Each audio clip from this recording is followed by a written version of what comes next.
Check out carmarshal.com. The link is in the description. They help support us.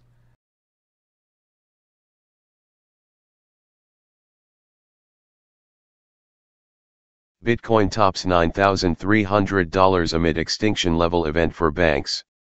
And maybe governments too. Bitcoin is currently soaring to exponentially record highs, signaling a potential extinction-level event for the banking cartel. By the Free Thought Project, November 26, 2017. Update: Bitcoin has continued to soar intraday, now topping $9,300, with a total market cap over $156 billion, leaving the cryptocurrency worth more than Merck, Disney, and GE. ZH, Coinavour notes that the digital currency, once a toy for computer nerds, is now soaring in price, triggering a new gold rush. Is it just another bubble, or a glimpse into a radically different financial future?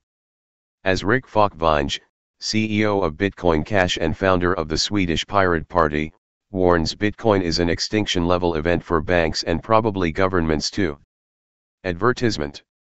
As we detailed earlier, less than 24 hours ago, we noted that Bitcoin had broken above the recent resistance level around $8,300 and hit a fresh all-time high of $8,650, observing that the world's biggest cryptocurrency by market cap is now rising at a pace that has put the $10,000 price target by both Mike Novogratz and Jose Canseco firmly in its sights.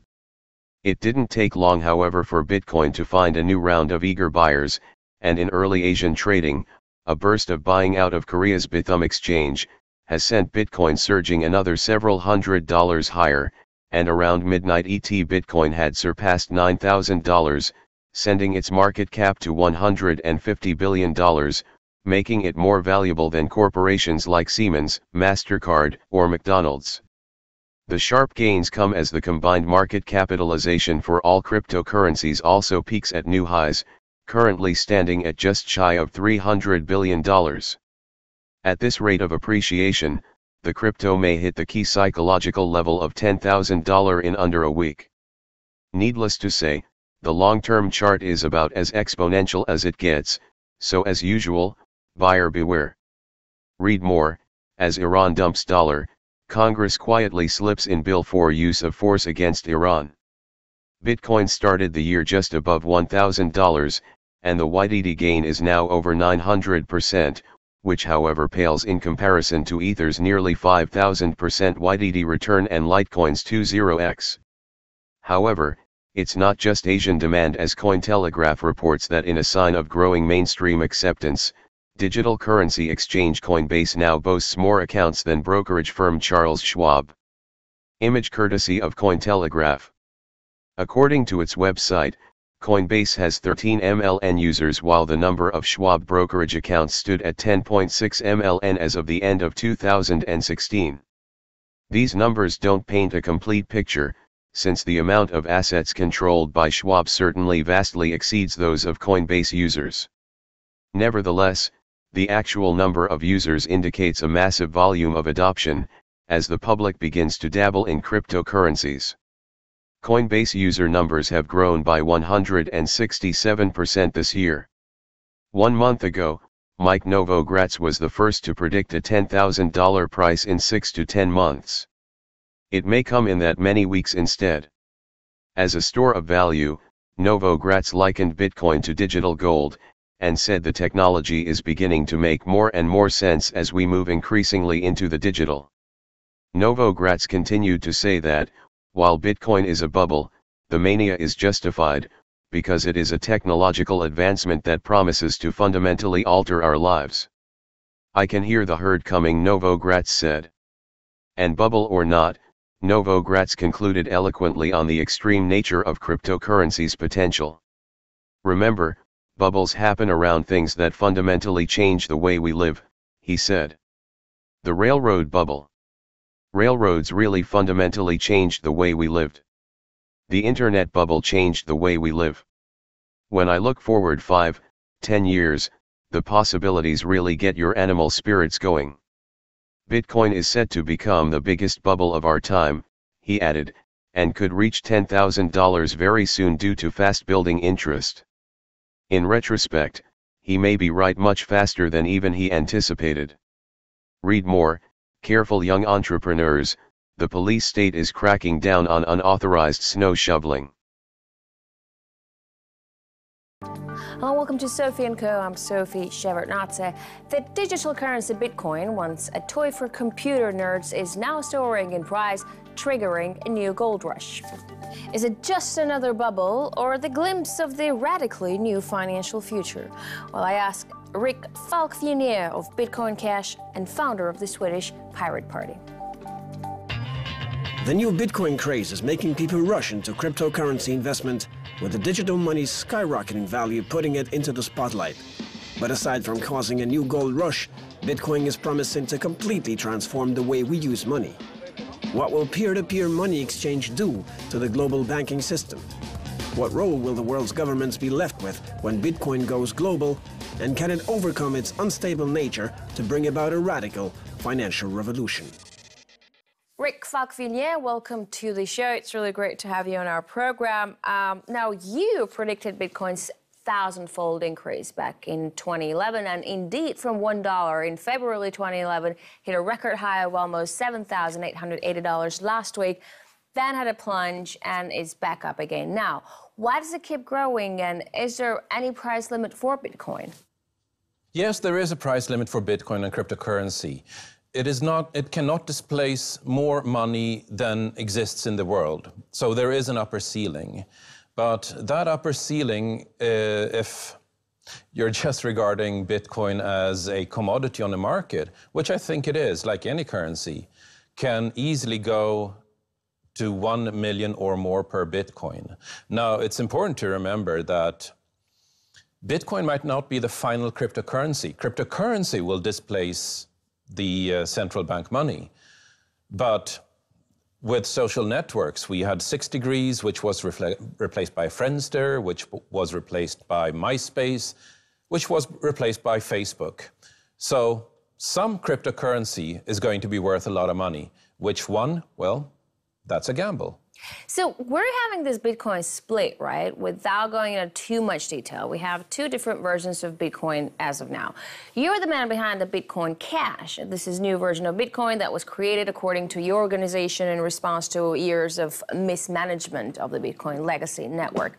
Is Bitcoin's decentralized nature its Achilles heel? Is it going to keep splintering because there will always be someone in the community who will be unhappy about the way it functions? A key aspect of Bitcoin is that it's permissionless. You don't need to ask anybody's permission to do anything. And this is key in the entire community, which is why I decided to publish a letter where I was chief executive officer without asking anybody's permission, as a way to illustrate that we're not asking permission. That's just part of our community. The person who's behind Bitcoin Cash would primarily be a French guy named Amaury Séchet, who started working on this, without asking anybody's permission.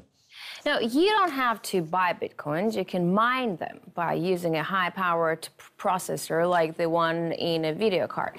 And the gold rush is on. Here in Moscow, we already had a video card shortage. You literally couldn't find any in stores.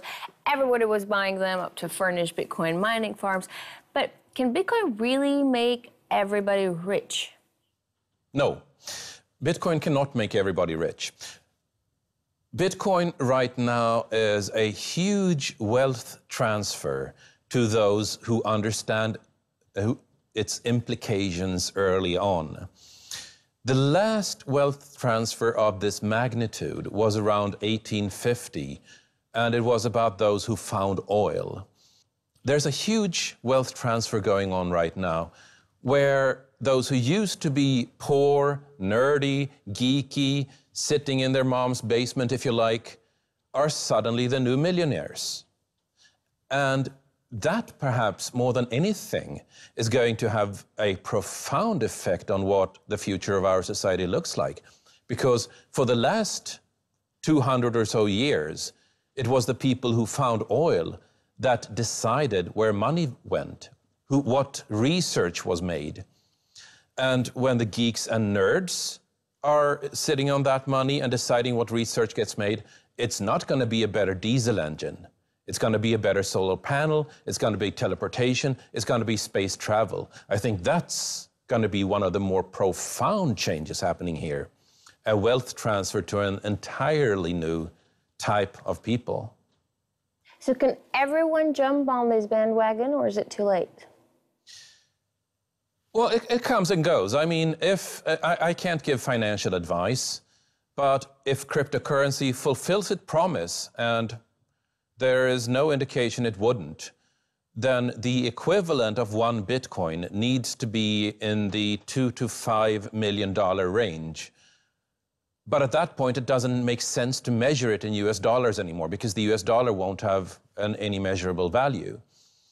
So it is absolutely not too late, just like it wasn't too late when Bitcoin was at $3 or at $30 or at $300 or at $3,000. But this is a very high volatile instrument.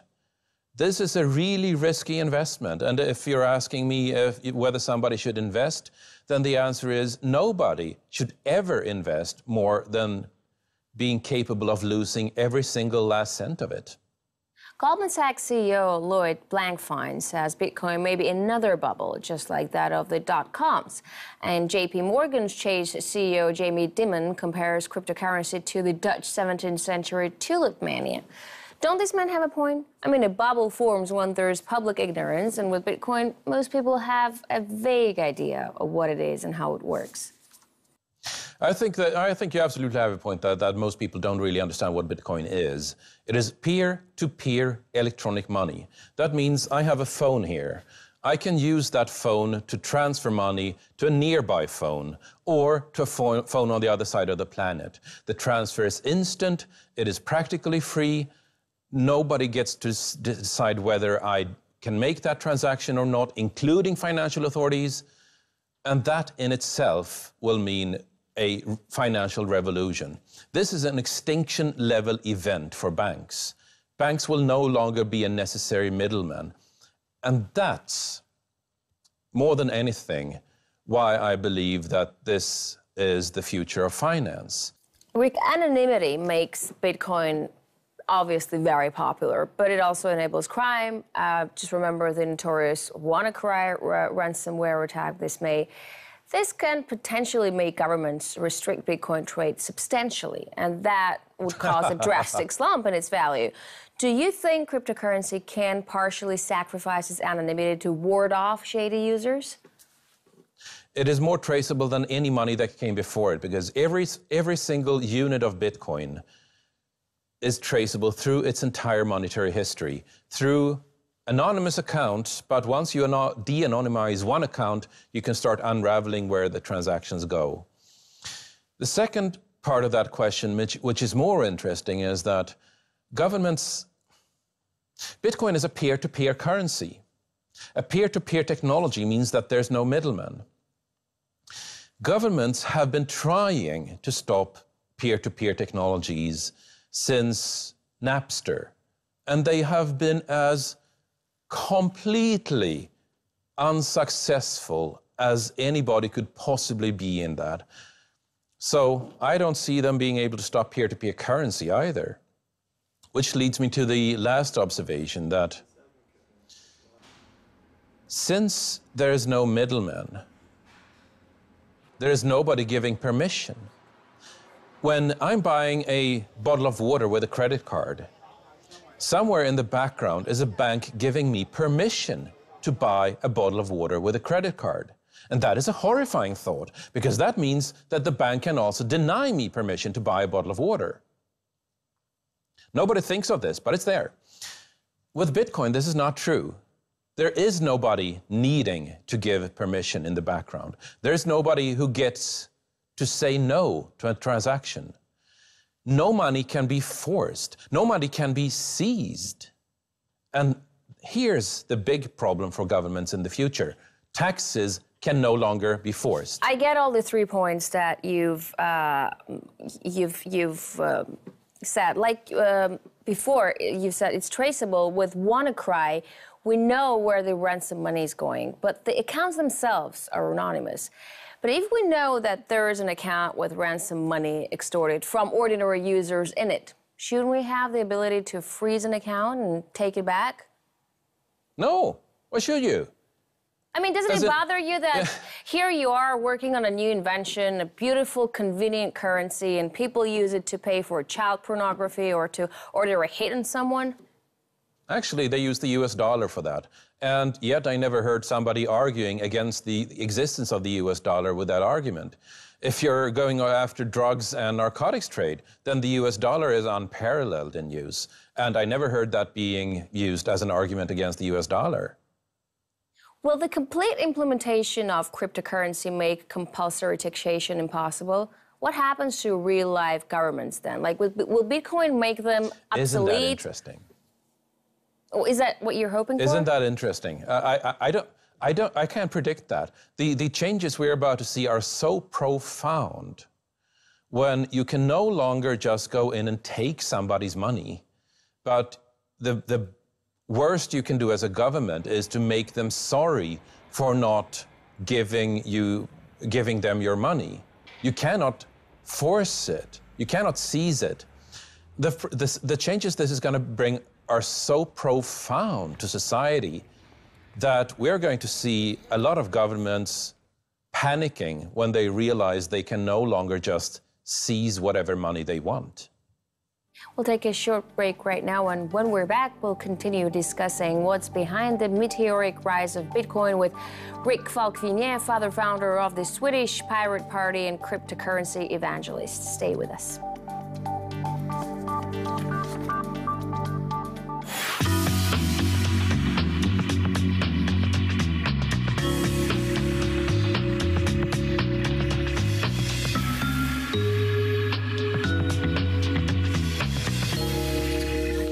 And we're back with Rick Falkvinge, founder of the Swedish Pirate Party and cryptocurrency evangelist, discussing the future of Bitcoin. Welcome back, Rick. Now, do you think the government can come up with its own version of a blockchain currency, make it traceable, registered, and ensure nobody ever evades taxes or fines or hides their profit?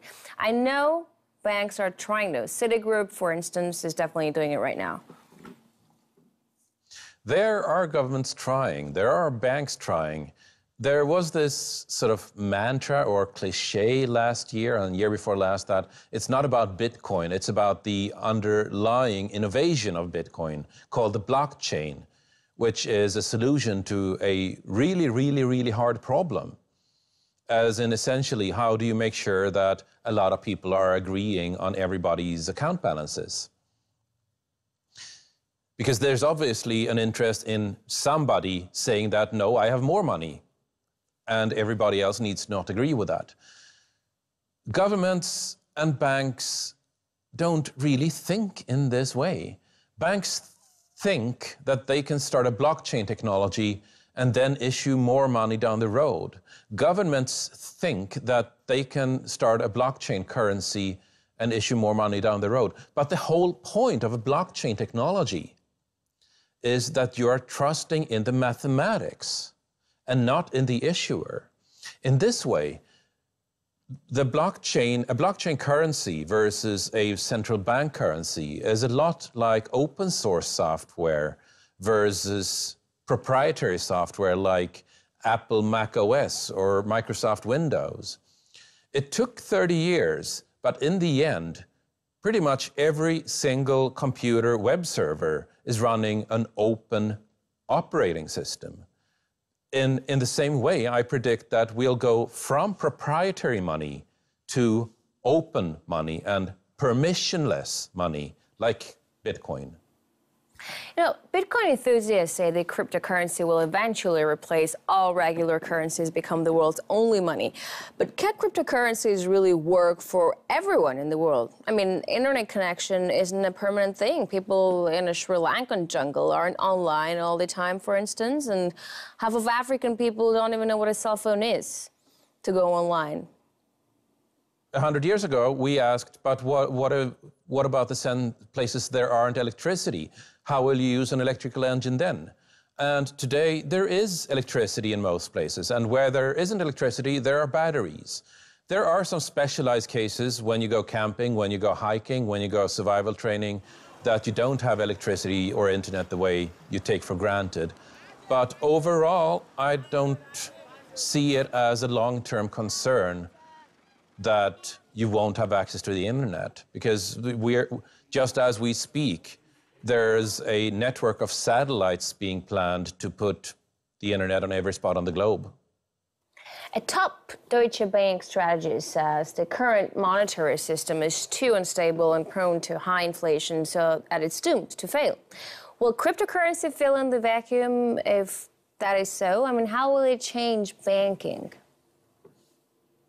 I think you're spot on there. The European Central Bank is used to print 80 billion euros per month, just propping up a gigantic bubble happening right now. It doesn't do that anymore. It just prints 60 billion euros per month. The US Federal Reserve was printing trillions of dollars, inflating the money supply. We know how this ends. Once a government starts printing money to pay off its own debt, the story doesn't have a happy ending anymore. It just doesn't. History is brutal on this point. So cryptocurrency doesn't really need to replace the US dollar, replace the euro. It just needs to survive while those behemoths collapse under their own weight. And that, when it happens, it's going to go fast. So will the widespread use of cryptocurrency while promising a new level of liberty actually discriminate older generations? I mean, it won't be easy for older folks to get used to this complicated digital stuff, right? Will it disadvantage them in the end? It is complicated. It is too complicated. It is not usable enough. It is not usable enough at all. And I agree that this has always been something of a problem, that in the 1920s, when households were electrified, there was a training curve where older folks were being shut out from all these new electrical appliances because they had to relearn so much. When computers arrived, it was the same thing. When smartphones arrived, it was the same thing. There's always a problem where a younger generation needs to take responsibility for, if you like, introducing the elders to the ongoing changes of society.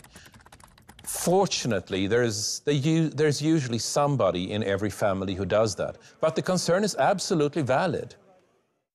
The first time Bitcoin was used to pay for a real service, it cost a user 10,000 Bitcoins to get 2 pizzas. Now, yes. that is worth $70 million, right? I mean, $35 million per pizza. I wonder if that man really wishes it cooked at home.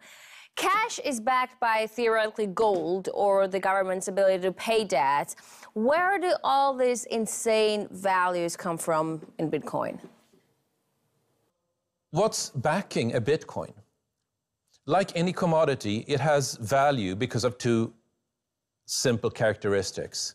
It is useful and it is scarce, meaning that there's not an infinite supply of it. It is useful because I can use it to transfer value to Malaysia on a Sunday without anybody interfering with that transmission. And it's finite because there's only ever going to be about 21 million Bitcoin. Those 2 things make it valuable. Not that it's backed by a government, because it isn't. You know, there have been In that way, it's kind of like gold. There have been many cases of Bitcoin theft. With this latest BTCE's case, we have a suspect accused of stealing tens of millions of dollars worth of Bitcoins. Is it not really safe to keep your investments in it? I mean, considering that the hype about its rising value surely attracts hackers like flies to honey. Bitcoin has that problem. I mean, it's really hard to store your Bitcoin securely. It is a really hard problem that has not been solved. Some of the best solutions involved specialized hardware that you keep on your wrist. Some other solutions involve opening up a laptop and taking out the Wi-Fi circuits, making sure it cannot ever connect to the internet and so be infiltrated from the outside. This is hard today, but it is going to become usable. These are really hard problems, and everybody in this community knows that whomever solves it first is going to become really rich, as in insanely rich.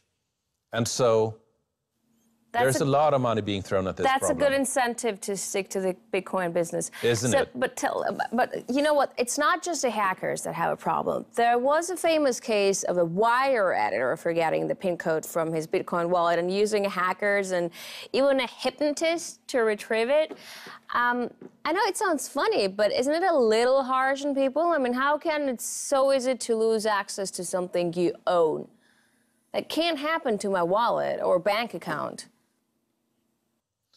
Well, it absolutely can happen to your bank account. Ask the people on Cyprus when their bank accounts when their bank savings were confiscated to bail out the government's bank. Ask any people in, say, Argentina, or for that matter, any person in South America, how safe their bank holdings are. They're not.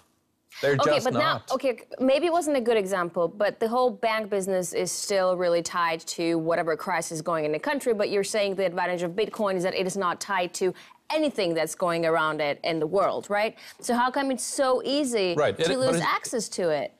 Something that you own just by forgetting a PIN code, just by forgetting a PIN code. It is data. It is data. You can think of it as a file, if you like. If that file gets into somebody else's hands, then you lose your money. If the hard drive with that file on it gets destroyed or corrupted or just dies, then you lose your money, which is why this problem is so hard, which is also why a lot of people are working on it. But Bitcoin and cryptocurrencies are just in their infancy. This problem is going to get solved, just like every single technical problem before it that had so much promise but hadn't yet hit usability. We were there with streaming video for 10 years before YouTube hit in 2006. We were there with blogging for 10 years before WordPress and Typepad hit. We were there for about 10 years with file sharing before Napster hit in 1999. These things take about 10 years before somebody hits the right usability key. And remember, this is a technology that was devised in 2009. It's possible that if we're looking at a possible mainstream breakthrough around 2019, 10 years from then that the company the company who makes this breakthrough has not even been founded yet. Rick, for all the talk of being an internet freedom banner, Bitcoin isn't entirely independent. For instance, we've mentioned the BTCEs, where the U.S. police has recently seized accounts of its clients and arrested one of its founders. So pressure can be put on cryptocurrency. It can be brought to heel. You cannot point a gun at a computer to make it give up its secrets. But you can point a gun at the computer's owner and make them very sorry for not giving up that file inside the computer. But this difference that might seem very small has profound effects, because it means that governments can no longer just walk in and seize money to pay people's taxes. People have to actually agree with paying taxes. And that in itself is going to be profound when governments realize this. All right, Rick, thank you very much for this interesting insight for this interview. We're talking to Rick Falkvinge, CEO of Bitcoin Cash, founder of the Swedish Pirate Party and cryptocurrency evangelist, discussing Bitcoin and the future of finance. That's it for this edition of Sophia & Co. I'll see you next time.